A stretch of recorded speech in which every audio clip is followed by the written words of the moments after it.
I don't know about you, but I struggle with deciding what to cook for my family every single night for dinner. That's why I decided to create these videos in the hope that it might inspire some of you and give you some quick and easy budget-friendly recipe ideas that you can make for your own family. So we're kicking off the first one with a really simple creamy sausage pasta. Just heat up some oil in a pan and add your chopped onions and some garlic. If you know me, you know I love to use the frozen garlic. I just find it so much more convenient. I'm adding 2 tins of really good quality plum tomatoes. It is important that you get the good quality ones for this recipe. And then I just broke up 1 chicken stock cube and threw that in, a little bit of salt and pepper, and you let this come to the boil. Once I'd taken it off the heat, I added in a tub of Philadelphia cream cheese and some chopped up cooked sausages, and that was literally it. I cooked some rice in my pressure cooker and this was really tasty. The boys absolutely loved it and it was done in minutes. So I'm just about to make tonight's dinner, and hopefully by the time you see this video, the full recipe of me cooking this in my van has gone up. If not, that'll be coming soon and I'll put the full recipe in it. But basically I'm going to try and make a Thai red chicken curry noodle style, like noodle soupy style, although this time I'm going to make it less soupy and more noodly. So I'm trying these British drum fillets, which I've never used before. Basically chicken drumsticks, but they take the bone and skin off. So I'm going to do it in the pressure cooker. I've got that on and it's preheating to like the saute method. So I'm going to saute those with some salt and pepper in some toasted sesame oil. And then to that I've got some ginger and garlic in here. So I'm going to add 1 cube of frozen ginger and the equivalent of 1 cube of frozen garlic. I've got some sliced green beans that just are in the freezer, so I thought I'd put some of those in. Probably roughly a tablespoon each of fish sauce, hoisin sauce and soy sauce. I've got about 100 grams of red Thai curry paste, a few edamame beans that need using up, and I've also got some chicken stock that I've just made up in this mug. And then I can't remember what else I used, so I need to go and look at that video, but I'm going to saute the chicken, like I said, in sesame oil, salt, pepper, add the garlic and ginger. Oh yeah, and a tin of coconut milk. I thought something was missing. Tin of coconut milk. I'm going to squeeze some lime juice in if I can find any. If not, I've got lemon juice. And I'm probably going to add some fresh red chili flakes as well. Pretty sure that was everything I added, but if I remember anything else, then I will let you know. So now I can take the lid off. So now I can start to saute my bits and pieces in here. So I'm going to start off with some sesame oil. Now I'm not going to chop up my drumsticks, I'm just going to put them in as they are.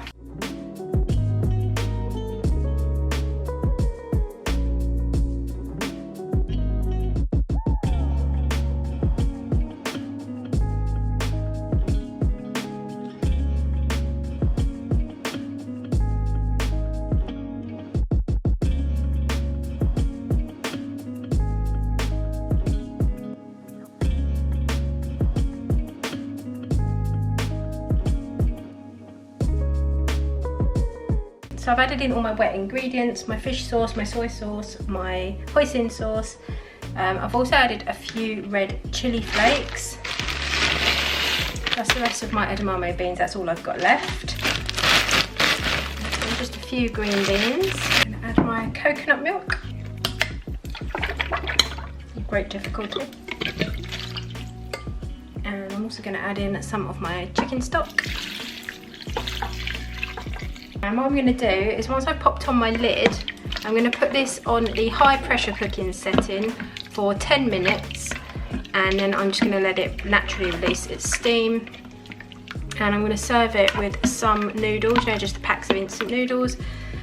I'm either going to put them in here to cook at the end and give it a couple more minutes, or I'm just going to cook those separately and then serve this over the top. I'm not sure which yet, but I'll be back in around 10 minutes to show you where we are. So I've just released the steam at the end of cooking, and I'm thinking, as there's quite a lot of liquid in there, what I'm going to do is add the noodles in. So I've got like the 5 packets I've opened up. I'm going to put the seasonings in. I think I might pop them in, and then I don't know if to just leave it and shut the lid or turn it back on. I can't decide, but I'm going to do one or the other. I'm thinking maybe I'll need to turn it on just for a little, like, couple of minutes. So I'm going to have to film on my phone because all my batteries are dead and for some reason they're not charging. But I threw the noodles in, gave it 2 minutes on high pressure, and then I released the steam into a tea towel, which a lot of you have told me to do, thank you. And it's hard to film on a phone, it's really different. I was just saying to Steve, this has worked really well actually. That's not what I was saying. I was just saying that there's no pans anywhere. Like normally if I cook something like this, I've got like frying pans and saucepans and like another saucepan to put something else in. I just feel like this, there's just one pot, and I'm looking around the kitchen like, where's the carnage? Carnage is all in there. So I will show you it when I've plated it up, hopefully with a bit of a better point of view, not on my phone. I'm impressed. There's not much better comfort food than a fantastically made toad in the hole, which unfortunately is not what you're going to get in this video, because I'm really bad at making toad in the hole. I have no idea why, although this one I do know what went wrong and I will explain it to you in a minute, but this was just a disaster from start to finish. I mean, they look like, yeah.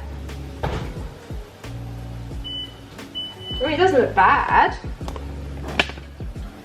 They don't look awful. They look reasonably toad-like.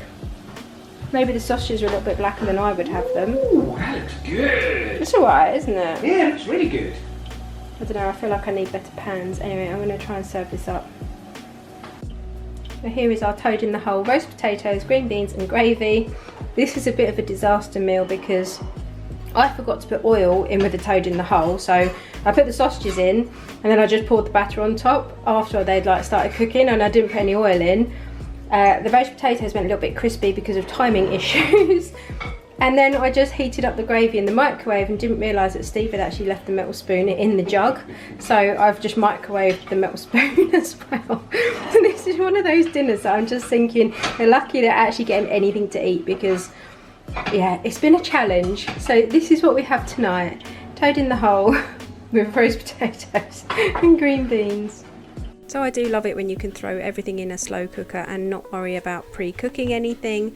So this is like a pork mince curry, and I used 2 packs of pork mince, so 1 kilo, 850 grams of potatoes that I didn't peel, I just chopped them up. I put about 250 grams of peas and 1 chopped onion. And then to that I added 4 tablespoons of curry powder. I used the tandoori curry powder. I put some salt and pepper. You're going to want about 2 teaspoons of salt and 1 of black pepper. I also added some frozen garlic, about 2 tablespoons worth of that, some tomato puree, about 4 tablespoons, and then 400 ml of stock, but I used 2 stock cubes, so it was kind of like doubled up. I then put the lid on and I cooked this on low for 6 hours.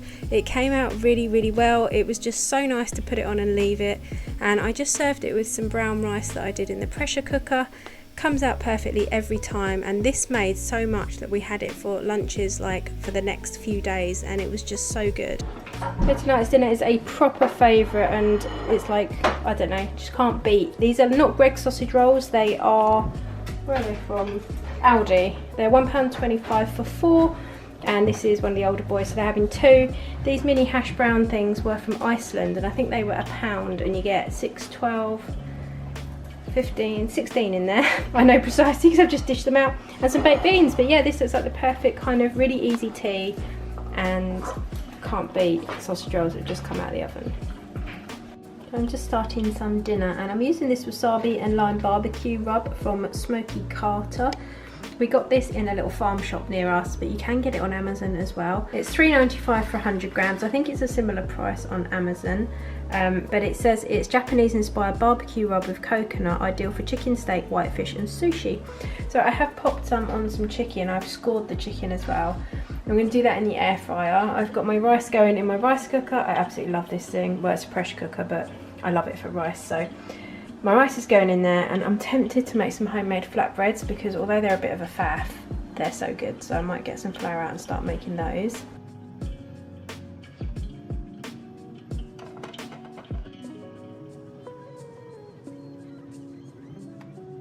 So this is how our dinner has turned out, and yes, I have put little heart-shaped rice ramekin things on the plate.